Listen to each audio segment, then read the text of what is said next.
안녕하십니까? 역사의 뒤안길에 숨겨진 보석 같은 이야기들을 여러분과 함께 나누는 시간입니다. 오늘 우리는 20세기 가장 어둡고 혼란스러웠던 시대, 폴란드라는 땅에서 피어난 한 작은 영혼의 위대한 이야기를 따라가 보고자 합니다. 그녀의 이름은 파우스티나 코발스카. 훗날 하느님 자비의 사도로 불리게 될 한 명의 수녀입니다. 이 거룩한 여정을 시작하기에 앞서 잠시 여러분의 마음을 모아주시면 감사하겠습니다. 이 은총의 이야기를 더 많은 이들과 나누는 것은 마치 희망의 씨앗을 퍼뜨리는 것과 같습니다. 저희의 이야기에 귀 기울여 주시고 이 영상을 공유해 주시는 모든 분들께 하느님의 축복이 함께하기를 기도합니다. 채널을 구독해 주시면 저희가 이처럼 빛나는 이야기들을 계속해서 세상에 전하는 데 큰 힘이 됩니다. 자, 이제 시간의 강을 거슬러 올라가 보겠습니다. 1905년 폴란드의 심장부, 작은 시골 마을에서 헬레나 코발스카라는 이름의 여자아이가 태어났습니다. 10남매 중 셋째로 태어난 그녀의 가정은 지극히 평범하고 가난한 농부 집안이었습니다. 20세기 초 열강에 의해 분할되고 고통받던 폴란드의 역사 속에서 태어난 이 작은 소녀의 삶은 어쩌면 일제강점기와 전쟁의 폐허 속에서도 희망을 찾고자 했던 우리 할머니, 할아버지 세대의 모습을 떠올리게 할지도 모릅니다. 가난했지만 깊은 신앙심을 가진 부모님 밑에서 자란 헬레나는 아주 어릴 때부터 남다른 영성을 보였습니다. 어린 소녀였던 그녀는 천사들이 자신을 깨워 함께 기도하자고 했다고 주장하곤 했습니다. 어머니는 딸이 잠을 자지 않으면 이상해질까 봐 걱정할 정도였죠. 아버지는 어린 딸에게 수도승과 은수자들의 이야기를 자주 읽어주었고 헬레나는 언젠가 자신도 그들처럼 살게 될 것이라 굳게 믿었습니다. 주님의 길을 따르라는 내면의 부르심은 그녀의 마음속에서 점점 더 강렬하게 울려 퍼졌습니다. 그녀가 성장하여 인근 도시에서 여러 가정의 하녀로 일하게 되면서 성소에 대한 갈망은 더욱 커졌습니다. 하지만 그녀의 부모님은 딸이 수녀원에 가는 것을 완강히 반대했습니다. 헬레나는 부모님의 뜻을 거스를 수 없어 모든 것을 포기하려 애썼습니다. 그러던 어느 날 언니와 함께 무도회에 참석했던 그녀의 눈앞에 믿을 수 없는 광경이 펼쳐졌습니다. 바로 고통받으시는 예수님의 환시였습니다. 예수님께서는 그녀에게 이렇게 말씀하셨습니다. 내가 너를 언제까지 기다려야 하느냐? 그 순간 헬레나는 무도회장을 박차고 나와 가장 가까운 성당으로 달려갔습니다. 그녀는 성체 앞에 엎드려 주님께 물었습니다. 주님, 제가 무엇을 하길 원하십니까? 그러자 그녀의 마음속에서 바르샤바로 가거라. 그곳에서 수녀원에 들어가게 될 것이다. 라는 음성이 들려왔습니다. 그녀는 그날 저녁 입고 있던 옷 한 벌만을 가진 채 곧바로 바르샤바로 향하는 기차에 몸을 실었습니다. 가난한 집안 형편에 가진 것이라고는 아무것도 없었지만 주님께서 자신에게 맡기신 여정을 떠나는 그녀의 마음은 용기로 가득 차 있었습니다. 물론 자신의 행동이 부모님께 큰 상처가 될 것을 알기에 슬픔에 잠기기도 했지만 7살 때부터 사랑해온 그분께 순명해야 한다는 더 깊은 필요성을 느꼈습니다. 낯선 도시 바르샤바에 도착한 그녀는 아는 사람 하나 없었습니다. 막막함 속에서 그녀는 성당을 찾아 성모님께 기도했습니다. 성모님, 저를 이끌어 주소서. 저를 인도해 주소서. 그리고 한 사제를 찾아가 자신의 영혼 안에서 일어난 모든 일을 털어놓고 어느 수녀원에 들어가야 할지 조언을 구했습니다. 헬레나는 여러 수녀원의 문을 두드렸지만 가난하고 교육받지 못했다는 이유로 번번이 거절당했습니다. 그러던 1925년 마침내 그녀는 바르샤바에 있는 자비의 성모 수녀회의 문을 두드렸습니다. 수녀원장님은 처음에는 그녀와의 면담을 거절했지만 이내 마음을 바꿔 그녀에게 이렇게 말했습니다. 이 집의 주인이신 분께 가서 그분이 당신을 받아주실지 여쭈어 보시오. 헬레나는 성당으로 달려가 주님께 간절히 물었습니다. 이 집의 주인이신 주님, 저를 받아주시나이까? 그러자 주님께서 응답하셨습니다. 내가 너를 받아들인다. 너는 내 마음에 있다. 그녀가 돌아와 수녀 원장님에게 이 사실을 전하자 수녀 원장님은 말했습니다. 주님께서 당신을 받아주셨으니 저 또한 당신을 받아들이겠습니다. 그렇게 헬레나 코발스카는 수녀원에 입회하여 마리아 파우스티나라는 수도명을 받게 됩니다. 정규 교육을 거의 받지 못했던 그녀에게는 정원사, 문지기, 주방보조 등 온갖 허들의 실이 주어졌습니다. 하지만 그녀는 모든 일을 주님께 대한 사랑으로 봉헌하며 묵묵히 수행했습니다. 수녀가 된 파우스티나는 곧 신비로운 체험들을 하기 시작했습니다. 어느 날 그녀는 연옥 영혼들의 상태를 보여주는 환시를 보게 됩니다. 그녀는 일기에 이렇게 기록했습니다. 나는 순식간에 안개가 자욱하고 불이 가득한 곳에 있었다. 그 안에는 고통받는 수많은 영혼들이 있었다. 그들은 자신들을 위해 열렬히 기도하고 있었지만 아무 소용이 없었고 오직 우리만이 그들을 도울 수 있었다. 나는 그 영혼들에게 가장 큰 고통이 무엇이냐고 물었다. 그들은 한 목소리로 하느님을 갈망하는 것이 가장 큰 고통이라고 대답했다. 나는 성모님께서 연옥 영혼들을 방문하시는 것을 보았다. 영혼들은 성모님을 바다의 별이라 불렀다.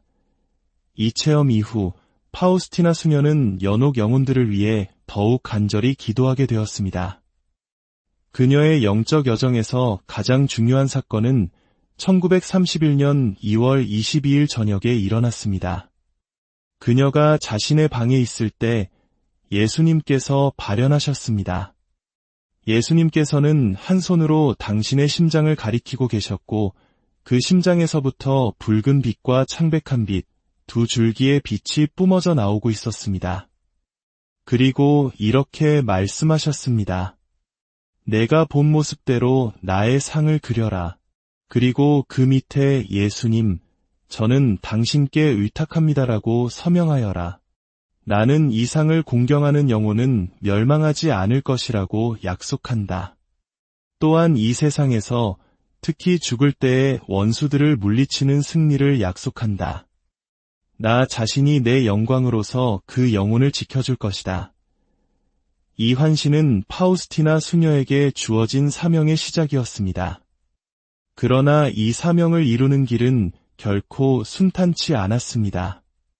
그녀가 고해 신부에게 이 모든 것을 털어놓았을 때 신부는 그것이 단지 그녀 영혼 안의 일일 뿐이라며 그녀의 영혼 안에 하느님의 모습을 그리라고 답했습니다.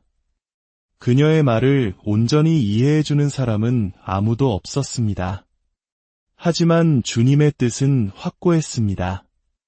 예수님께서는 그녀의 영적 지도 신부였던 미카엘 소포치코 신부를 통해 당신의 모습을 그리도록 이끄셨고 마침내 화가 유진 카지미로프스키에 의해 첫 번째 하느님의 자비 상본이 그려지게 되었습니다. 파우스티나 수녀는 완성된 그림을 보고 자신이 환시 속에서 본 예수님의 아름다움에는 미치지 못한다며 눈물을 흘렸습니다. 그러자 예수님께서 그녀를 위로하며 말씀하셨습니다. 이 상의 위대함은 물감의 아름다움이나 화가의 솜씨에 있는 것이 아니라 나의 은총에 있다. 예수님께서는 심장에서 나오는 두 빗줄기의 의미도 설명해 주셨습니다. 창백한 빛은 영혼을 의롭게 하는 물, 즉 세례와 고해 성사를 상징하며 붉은 빛은 영혼의 생명인 피, 즉 성체 성사를 상징한다고 하셨습니다. 이 두 빗줄기는 십자가 위에서 당신의 심장이 창에 찔렸을 때 흘러나온 피와 물을 의미하는 것이었습니다. 이 하느님의 자비 상본과 더불어 예수님께서는 파우스티나 수녀를 통해 세상의 특별한 기도를 가르쳐 주셨습니다. 바로 하느님의 자비 5단 기도입니다. 1935년 9월 13일 금요일 밤 파우스티나 수녀는 한 천사가 지상을 벌하기 위해 내려오는 환시를 보았습니다. 그녀는 어떤 기도를 바쳐도 그 천사를 막을 수 없다는 무력감에 휩싸였습니다. 바로 그때 그녀의 내면에서부터 한 기도가 울려 퍼졌습니다. 영원하신 아버지, 저희가 지은 죄와온 세상의 죄를 보속하는 마음으로 지극히 사랑하시는 아드님 우리 주 예수 그리스도의 몸과 피, 영혼과 신성을 바치나이다. 예수님의 순환을 보시고 저희와 온 세상에 자비를 베푸소서. 이 기도를 반복하자 천사의 힘이 약해지며 마침내 징벌이 멈추는 것을 보았습니다. 다음 날 예수님께서는 이 기도를 묵주를 사용하여 바치는 방법을 알려주시며 이 기도를 통해 청하는 것은 무엇이든 들어주시겠다고 약속하셨습니다. 특히 완고한 죄인들이 이 기도를 바치면 그들의 영혼을 평화로 채워주고 죽음의 시간은 행복한 시간이 될 것이라고 말씀하셨습니다. 또한 예수님께서는 부활대축일 다음 첫 번째 주일을 하느님의 자비주일로 지낼 것을 요청하셨습니다. 그리고 이날 성체를 영하는 사람은 죄와 벌을 완전히 용서받게 될 것이라고 약속하셨습니다. 이는 마치 새로운 세례와도 같은 은총이었습니다. 파우스티나 수녀는 주님으로부터 받은 이 모든 메시지를 영적 지도 신부의 명에 따라 일기에 기록했습니다.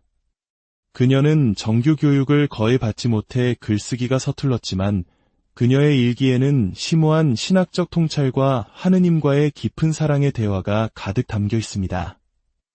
이 일기는 훗날의 영혼 안에 하느님의 자비라는 제목으로 출판되어 전 세계 수많은 영혼들에게 하느님 자비의 메시지를 전하는 중요한 도구가 되었습니다. 그러나 그녀의 삶은 순탄치 않았습니다.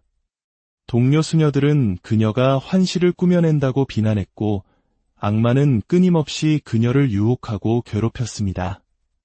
그녀는 영적인 고통뿐만 아니라 결핵이라는 육체적인 병으로도 극심한 고통을 겪었습니다. 하지만 그녀는 모든 고통을 죄인들의 구원을 위해 봉헌했습니다. 그녀의 삶은 하느님의 자비에 대한 완전한 신뢰 그 자체였습니다. 뜨개질을 할 때조차 그녀는 자신이 만드는 코의 수만큼 영혼이 구원되게 해달라고 기도했고 주님께서는 그녀의 청을 기꺼이 들어주셨습니다. 1938년 10월 5일 파우스티나 수녀는 33세의 젊은 나이로 크라쿠프의 수녀원에서 선종했습니다. 그녀는 마지막 순간까지 하느님의 자비 5단 기도를 바치며 평화롭게 주님의 품에 안겼습니다. 그녀가 세상을 떠난 후 하느님의 자비 신심은 폴란드를 넘어 전 세계로 퍼져나갔습니다. 하지만 시련도 있었습니다. 그녀의 일기가 잘못 번역되어 신학적 오류가 있다는 오해를 사면서 1959년 교황청은 이 신심을 일시적으로 금지하기도 했습니다.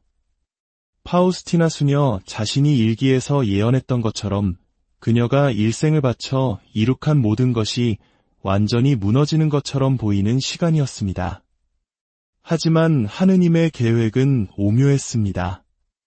이 신심의 부활에 결정적인 역할을 한 인물은 바로 우리 한국인들에게도 깊은 사랑과 존경의 대상인 크라쿠프의 대주교 카롤 보이티와 추기경이었습니다. 그는 파우스티나 수녀의 성덕과 메시지의 중요성을 깊이 인식하고 그녀의 시복시성을 위한 과정을 시작했습니다. 그리고 1978년 마침내 교황청은 금지령을 철회했습니다. 놀랍게도 그로부터 6개월 후 카롤 보이티와 추기경은 교황 요한 바오로 2세로 선출되었습니다. 교황 요한 바오로 2세는 2000년 대인연에 파우스티나 수녀를 성인으로 선포하고 부활제 2주일을 전 세계 교회가 지내는 하느님의 자비주일로 공식 제정함으로써 예수님의 요청을 마침내 이루어 주셨습니다.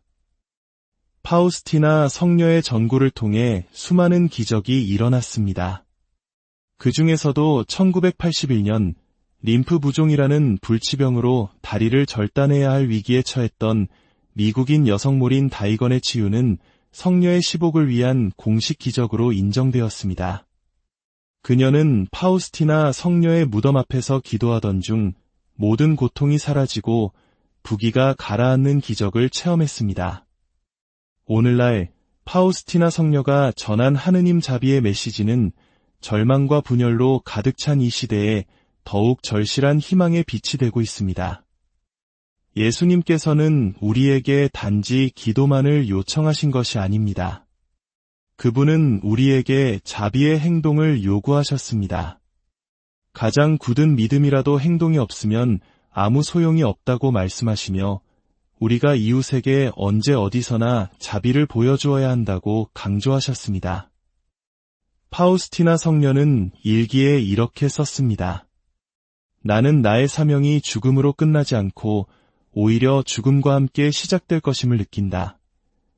그녀의 말처럼 그녀는 천상의 문을 열어 우리에게 하느님의 선하심을 증언하며 우리가 불신으로 예수님의 지극히 사랑 깊은 성심의 상처를 입히는 일을 멈추도록 이끌고 있습니다.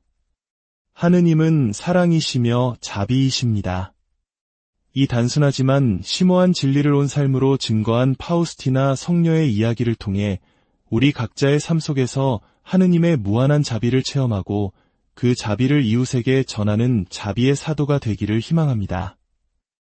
오늘 함께 해주신 모든 분들의 삶에 파우스티나 성녀가 전한 하느님 자비의 메시지가 깊은 평화와 희망의 샘이 되기를 기도합니다. 주님의 무한한 자비가 언제나 여러분